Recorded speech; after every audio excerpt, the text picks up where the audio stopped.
Olá, seja bem-vindo ao canal de Fé em Fé. Este é mais um vídeo da série Escatologia Cristã, é o segundo vídeo. Se você gostar desse vídeo, se inscreva, deixe o seu like, se inscreva no canal e continue seguindo os vídeos da nossa série. Esse canal traz como objetivo o esclarecimento, das verdades do Evangelho, e a escatologia cristã é uma das verdades bíblicas que precisa ser estudada pelos cristãos, e bem entendida. No vídeo anterior nós tratamos do que não é a volta de Cristo, fazendo uma abordagem no Antigo Testamento, e nós vamos continuar no mesmo assunto nesse segundo vídeo, o que não é a volta de Cristo. Mas mais para frente nós entraremos aí propriamente no que é a volta do Senhor Jesus Cristo, nos sinais que realmente apontam para a sua vinda. Para caráter de introdução, vamos começar a abordagem lá na carta que o apóstolo Paulo escreve aos Tessalonicenses. Segunda carta aos Tessalonicenses, no capítulo 2, o verso 1, que diz assim: Ora, irmãos, rogamo-vos pela vinda de nosso Senhor Jesus Cristo e pela nossa reunião com Ele, que não vos movais facilmente do vosso entendimento, nem vos perturbeis, quer por espírito, quer por palavra, quer por epístola, como de nós, como se o dia de Cristo estivesse já perto. Por esse texto nós vamos entender que surgiu ali uma perturbação, uma ansiedade, uma preocupação dos cristãos de Tessalônica a respeito da vinda de Cristo. É possível que alguém tenha pregado para eles, divulgado entre eles, que a vinda de Cristo era iminente, que eles se preparassem, que Cristo já estava vindo na geração deles. Isso causou uma certa perturbação ali entre os crentes de Tessalônica. Motivo pelo qual o apóstolo Paulo escreve essa carta, um dos motivos ele escreve nessa carta, tratando desse assunto, eles não se perturbassem, nem por epístola, como se deles escrito, ou seja, com algum documento que alguém pudesse escrever em nome deles, dizendo que Cristo estava voltando, quer por espírito, ou seja, de uma hora para outra começar a pensar na volta de Cristo e ficar emocionalmente abalado, por conta do impacto que a volta de Cristo traz às nossas vidas.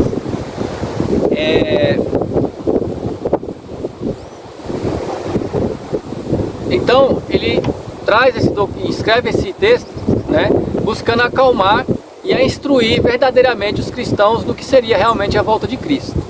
É o que nós objetivamos aqui com essa série. Entrando propriamente no assunto, nós vamos voltar. Nós fizemos uma abordagem no primeiro vídeo, no Antigo Testamento. Agora nós vamos entrar nos Evangelhos, tratando ainda do que não é a volta de Cristo. Vamos começar pelo Evangelho. Nós vamos tratar como texto base do assunto o Evangelho segundo escreveu Mateus, no seu capítulo de número 24.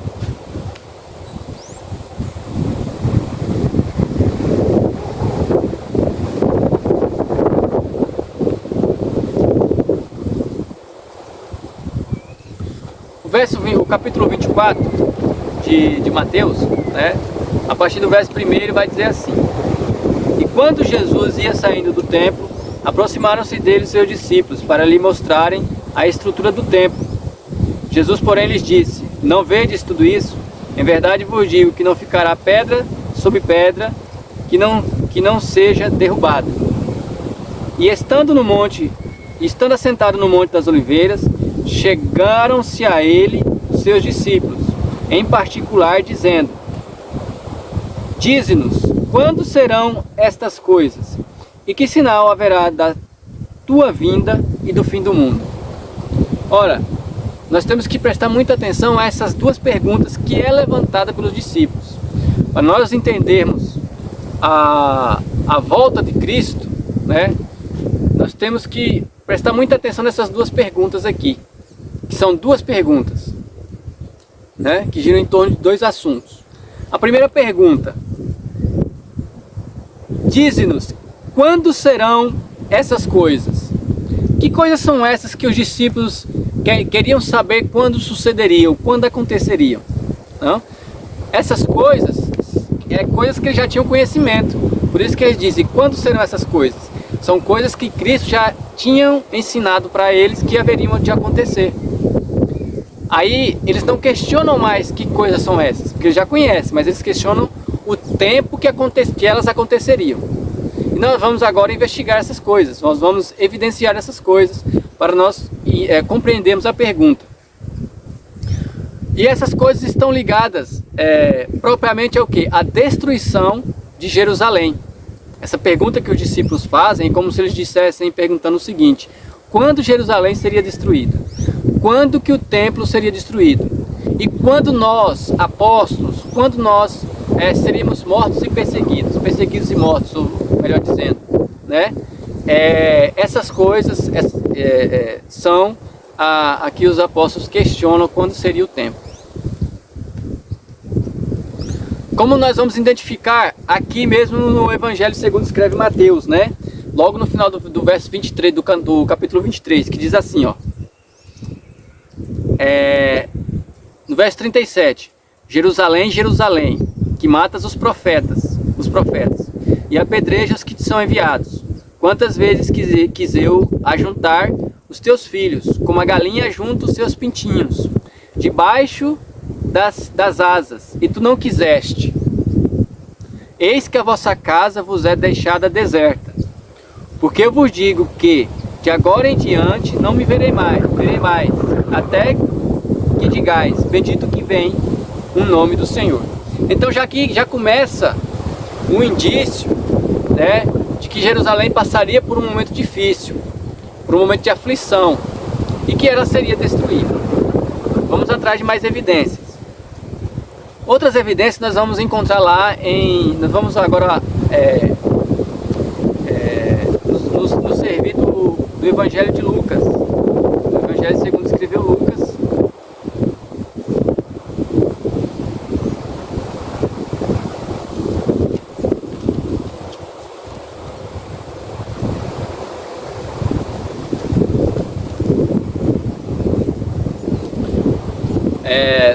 Nós vamos ler lá no capítulo 19, e a partir do verso 41, que diz assim: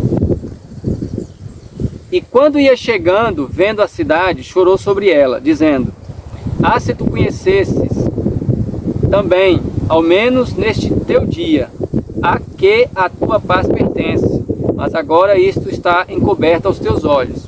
Porque dias virão, veja bem, dias virão sobre ti, em que os teus inimigos te cercarão de trincheiras, e te sitiarão, e te estreitarão por todos os lados, e te derrubarão a ti e aos teus filhos que dentro de ti estiverem, e não deixarão em ti pedra sobre pedra, pois que não conheceste o tempo da tua visitação. E aqui está mais uma evidência das coisas que são questionadas pelos apóstolos sobre o tempo que elas haviam de acontecer. Outra evidência nós vamos ver também aqui em Lucas, mais para frente, no caminho do Calvário, lá no capítulo 23, a partir do verso 27, que diz assim: E seguiam grande multidão de povo e de mulheres, as quais batiam nos peitos e o lamentavam. Jesus, porém, voltando-se para elas, disse: Filhas de Jerusalém, não choreis por mim, chorai por vós mesmas e por vossos filhos, porque eis que hão de vir dias em que dirão: Bem-aventuradas as estéreis, e os ventres que não gerarem, e os peitos que não amamentarem. Então começarão a dizer aos montes: Cai sobre nós, e aos outeiros: Cobre-nos. Porque se ao madeiro verde fazem isto, que será ao seco? Que se fará ao seco? Então, aqui mais uma evidência do mal que viria sobre Jerusalém, ao qual é predito pelo Senhor Jesus Cristo. Existem demais evidências. Nós vamos agora voltar para o texto de Mateus. Retornando ao texto, nós vamos ver uma abordagem do assunto logo no início. Porque diz assim as Escrituras: E quando ia saindo do templo, aproximaram-se dele os seus discípulos, para lhe mostrarem a estrutura do templo. Jesus, porém, lhes disse: não vedes tudo isso? Em verdade vos digo que não ficará aqui pedra sobre pedra, que não seja derrubada, né? Então, ele fala anteriormente da destruição de Jerusalém, da aflição que viria sobre o povo que estivesse ali em Jerusalém, na Judéia, e sobre a destruição do templo, mais propriamente nesse texto aqui. É daí que advém a pergunta dos discípulos, né? Qual pergunta? E estando assentado no Monte das Oliveiras, chegaram-se ali seus discípulos, em particular, dizendo: dize-nos, quando serão essas coisas, né? Tá aí a primeira pergunta. Segunda pergunta: e que sinal haverá da tua vinda e do fim do mundo, né? Eles perguntam: que sinal haverá da tua vinda e do fim do mundo? Nós vemos aqui duas perguntas distintas, mas com o mesmo propósito. O que nós vamos resumir, né, aqui em uma pergunta só, né? Nós vamos definir esses dois assuntos aqui que os discípulos levantaram como tão somente uma pergunta. Que sinal haverá da tua vinda e do fim do mundo? Contando que a vinda de Cristo e o fim do mundo vai se consumar no mesmo fenômeno, né? A vinda de Cristo e o fim do mundo, eles são um fenômeno único, que vai aqui esclarecer a segunda pergunta.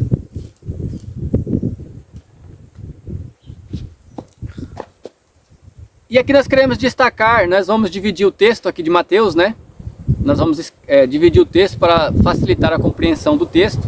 Nós vamos abordar aqui até o verso de número 14, né? Nós vamos tratar nesse vídeo do verso 1 até o verso 14, indicando o que não é a volta de Cristo, né? Indicando que esse texto aponta para outras coisas: para a destruição de Jerusalém, para a pregação do Evangelho e para a perseguição que seria sofrida pelos apóstolos ali, que ficaram responsáveis de pregar o Evangelho em todas as partes do mundo. Verso 4: E Jesus respondendo disse-lhes: acautelai-vos, que ninguém vos engane, porque muitos virão em meu nome, dizendo: eu sou o Cristo, e enganarão a muitos. Veja que ele já adverte aqui logo no início, né, dos surgimentos de falsos profetas, né? Verso 6: E ouvireis de guerras e rumores de guerras. Olhai, não vos assustei, porque é necessário que isso aconteça, mas ainda não é o fim, né? Aí nós levantamos a pergunta: quem de nós não já ouviu a seguinte situação, em que quando se ouve um terremoto, já dizem: olha, Cristo está voltando. Quando se vê um alagamento, já se dizem: Cristo está voltando. Quando se vê uma guerra se levantar, já apontam que Cristo está voltando. Quando o texto aqui diz o seguinte: porque é necessário, mister, que isso tudo aconteça, mas ainda não é o fim. E ele segue dizendo: porque se levantará nação contra nação e reino contra reino, e haverá fome e peste. Ou seja, fome e peste também não é um sinal da iminência de Cristo. E terremotos em vários lugares, né? Ou seja, terremotos também não seriam eminência da vinda de Cristo. Mas todas essas coisas são o princípio das dores, né? Então, aqui com esse texto nós aprendemos que o Senhor está ensinando o seguinte: que não eram para os apóstolos se perturbarem se de repente surgisse fenômenos, né? Fenômenos como guerras e rumores de guerras, como nós vemos hoje nos nossos dias. Quando surgissem fenômenos como epidemias, né? Grandes epidemias, né? Que eles não se assustassem com isso, achando que Cristo estava perto. Fenômenos como terremotos, guerras, né? E coisas semelhantes é retratado nesse texto como princípio de dores, né? Males que sobreviriam à humanidade, né, durante o período que a igreja estivesse na terra. Porém, isso não demonstraria que Cristo estava eminentemente voltando, que isso era uma eminência da volta de Cristo, né? Então aqui nós já apontamos mais uma abordagem, mais uma evidência do que não é a volta de Cristo, do que mais propriamente do que não é um sinal da volta de Cristo. E aqui nós vamos começar a responder a pergunta dos apóstolos, né, a respeito das aflições que viriam sobre eles. Aí ele diz o quê? Porquanto se levantará nação contra nação e reino contra reino, e haverá fome e peste e terremotos em vários lugares. Mas todas essas coisas são os princípios das dores. Aí o verso 9. Então vos hão de entregar para seres atormentados. Ora, vos hão de entregar para seres atormentados. Neste verso nós temos que prestar atenção no seguinte. Esse texto, ele está sendo nesse texto o Senhor Jesus está ensinando os seus discípulos, né? E mais propriamente 4 discípulos, que era Pedro, André, Tiago e João, né? Esses 4 discípulos eram os discípulos que estavam ali, né, no Monte das Oliveiras, ouvindo esse sermão, conforme o Evangelho de Lucas, né? Lucas descreve os discípulos. Então, ele está, quando ele diz, então vos hão de entregar para seres atormentados. Quem? Os discípulos, os apóstolos. E matar-vos-ão. Quem? Os apóstolos. E sereis odiados de todas as nações por causa do meu nome. Quem? Os apóstolos. Né? Isso pode acontecer com os cristãos de maneira geral? Sim. Né? Mas o texto está tratando diretamente aqui dos apóstolos, né? Para nós termos um entendimento melhor do que o texto está nos dizendo. Nesse tempo, muitos serão escandalizados e trair-se-ão uns aos outros, e uns aos outros se odiarão, né? Ou seja, que neste tempo, né, em que os apóstolos seriam perseguidos, em que o evangelho seria pregado, né, haveria traição, haveria escândalo, né? Já apontando para os apóstolos que eles iriam enfrentar para poder pregar o evangelho. Mas aquele que perseverar até o fim será salvo. Lucas vai dizer assim: na vossa paciência possuí as vossas almas. Ou seja, que os apóstolos perseverassem na fé com paciência, ou seja, prosseguir com paciência é perseverar na fé, né? Em meio às dificuldades, às perseguições, porque naquela paciência, naquela perseverança, que eles alcançariam a salvação das suas almas. Das almas de quem? Dos apóstolos. E este evangelho do reino será pregado em todo o mundo, em testemunho a todas as nações, e então virá o fim. Então, antes da morte dos apóstolos, era necessário que este evangelho fosse pregado a todas as nações, né?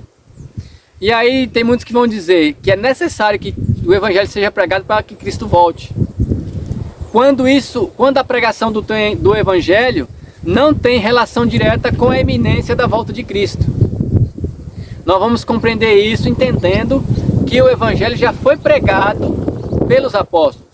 O evangelho já foi pregado em todas as partes.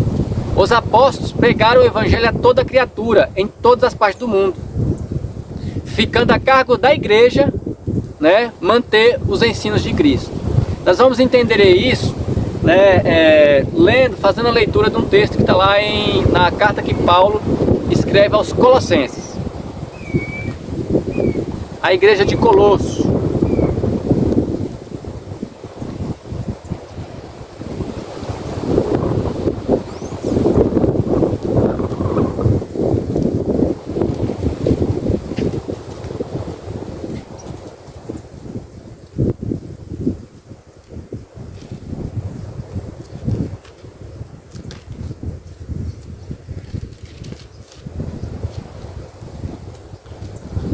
Colossenses no capítulo 1, e aí o verso 23 vai dizer assim: se na verdade, vou ler o 22 para ficar melhor a compreensão.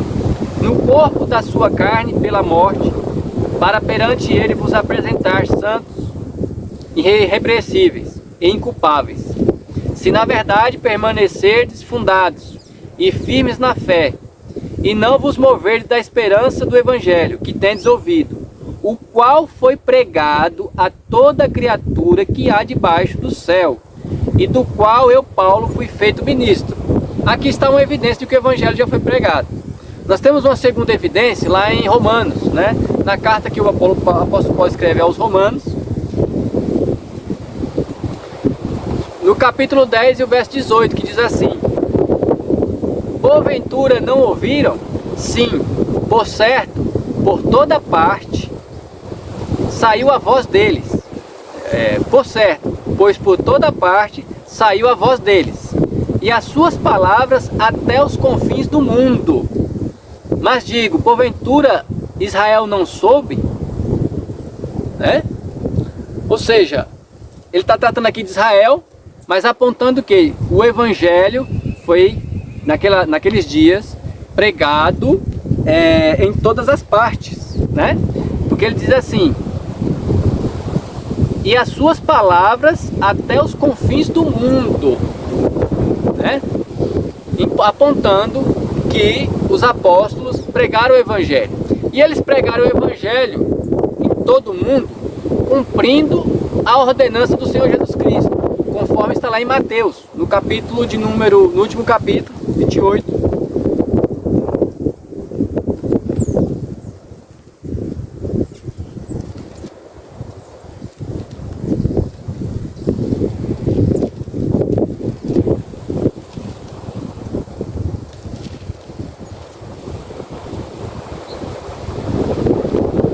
Que diz, verso 19: portanto ide, fazeis discípulos de todas as nações, batizando-os em nome do Pai, do Filho e do Espírito Santo, ensinando-os a guardar todas as coisas que vos tenho mandado, e eis que estou convosco todos os dias até a consumação do mundo, né?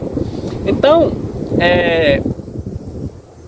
atendendo ao mandamento do Senhor, os apóstolos enviados, eles vão e pregam o evangelho por todas as partes, né?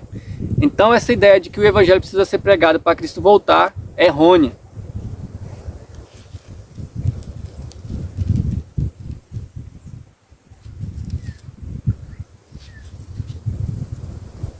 E aqui nós seguimos, né?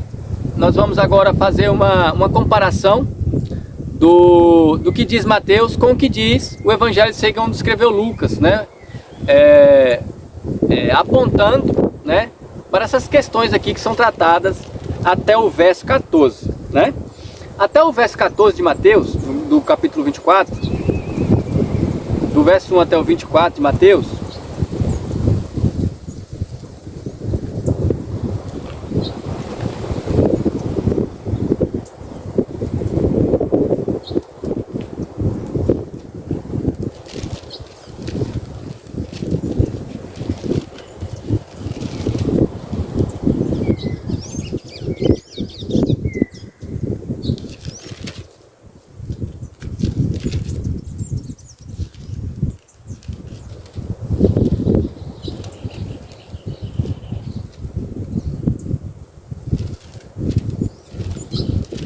Mateus até o verso de número 14 e Lucas até o verso de número 19, eles estão tratando o mesmo assunto. O Mateus 21, Mateus 24, Marcos capítulo 13 e Lucas o capítulo 21 é o mesmo sermão. Porém, os três autores, eles abordam, né, o texto não de uma maneira diferente, mas acrescentando coisas que de repente pode ter faltado em outro, né? Por exemplo, nós vamos ver que o sermão de Mateus ele se estende mais do que o de Lucas. E Lucas trata de algumas coisas que Mateus não trata. E por Lucas usar uma literatura um pouco mais diferente de Mateus, que Mateus era judeu, né? A linguagem de Mateus é um pouco mais hebraica, judaica, aramaica, e tem uma cultura diferente. E o Lucas, sendo grego, ele usa termos que até mesmo para nós nos dá uma compreensão, lança, para quem tem mais dificuldade com a Bíblia, Lucas ele traz uma compreensão melhor, né, no entendimento, uma maneira mais fácil de se entender. E aí nós vamos aqui tratar em Lucas também o mesmo assunto, né, até o verso 19, né?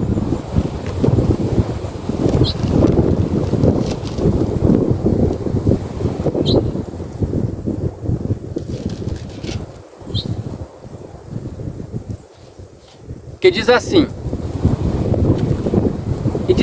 a partir do verso 5, e dizendo alguns a respeito do templo, que estava ornado de formosas pedras e dádivas, disse, quanto a estas coisas que vedes, dias virão, que não se deixará pedra sobre pedra que não seja derrubada. E perguntaram-lhe dizendo, mestre, quando serão, pois, estas coisas? Que sinal haverá quando a estiver para acontecer? Né? Você vê aqui que os discípulos, a pergunta que se direciona mais à questão que nós estávamos abordando anteriormente, né? Mas aqui o Senhor Jesus ele trata das mesmas questões por conta de nós entendemos aqui que estão as duas perguntas dentro desse sermão. A partir do verso 8, disse então ele, vede não vos engane, porque virão muitos em meu nome, dizendo, eu sou o Cristo, e o tempo está próximo. Não vades, portanto, após eles. E quando ouvires de guerras e de sedições, não vos assusteis, porque é necessário que isto aconteça primeiro, mas o fim não será logo. Então lhes disse, levantar-se a nação contra nação, reino contra reino, e haverá em vários lugares grandes terremotos e fomes e pestilências. Haverá também coisas espantosas e grandes sinais do céu. Mas antes de... Agora vamos ler o verso 12 com muita atenção, para nós entendermos de que o que Mateus estava abordando, assim como Lucas aborda, nos primeiros versos desse texto, é a respeito dos apóstolos e das coisas que sucederiam a Jerusalém, o que não estão envolvidas necessariamente com a volta do Senhor Jesus Cristo. Verso 12. Mas antes de todas essas coisas, lançarão mão de vós e vos perseguirão, entregando-vos às sinagogas e às prisões, e conduzindo-vos às presenças de reis e de presidentes, por amor do meu nome.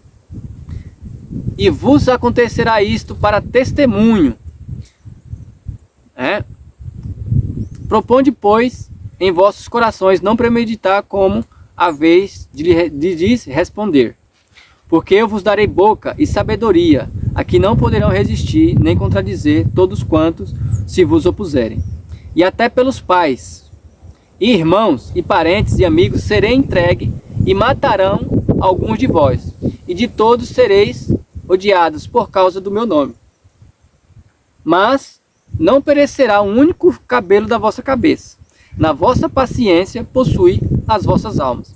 Nós vemos aqui que a abordagem de Lucas é mais clara em entendermos que ele está relacionando essa palavra diretamente com os apóstolos, né? O sujeito aqui, o agente passivo aqui são os apóstolos, que sofreriam essas coisas, né? Como eles perguntam quando seria a volta de Cristo e o fim do mundo, ele começa dizendo o que não seria a volta dele, o que aconteceria, fenômenos que aconteceriam, mas que eles não se preocupassem com a volta, que aquilo não seria o sinal da volta dele. E indicam que eles se preocupem com a pregação do Evangelho e com a salvação da alma deles, porque eles inevitavelmente morreriam antes da volta de Cristo. Isso que Cristo deixa claro para eles. Quando diz, mas não perecerá um único cabelo da vossa cabeça, na vossa paciência possui as vossas almas. No verso anterior, ele diz assim, no verso 16, e até pelos pais, irmãos e parentes e amigos sereis entregues, e matarão alguns de vós, e de todos sereis odiados por causa do meu nome, né? Então, o que nós podemos trazer, o que nós trazemos de compreensão nesse segundo vídeo, é mais um entendimento do que não é a volta de Cristo, né? Nós vamos entender aqui que Mateus, né, até o verso 14, Lucas até o verso 19, está tratando de fenômenos que não seria a volta de Cristo e de fenômenos que sucederiam com os apóstolos, né? E com a pregação, né? Que estão ligados diretamente com a pregação do Evangelho. Para finalizar, vamos abordar lá em Marcos, né? Trata também, tem uma abordagem clara no capítulo 13.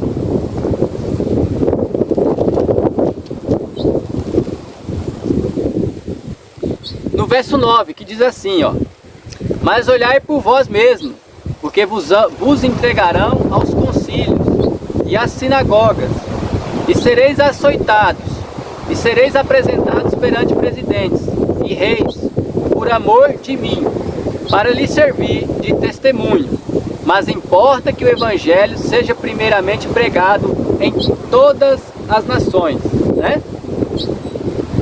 Então aqui mais uma vez, nós vemos mais uma evidência, né, da relação que os primeiros versos desse sermão têm com a vida dos apóstolos e a pregação do Evangelho, e também mais a seguir nós vamos ver que com a destruição de Jerusalém.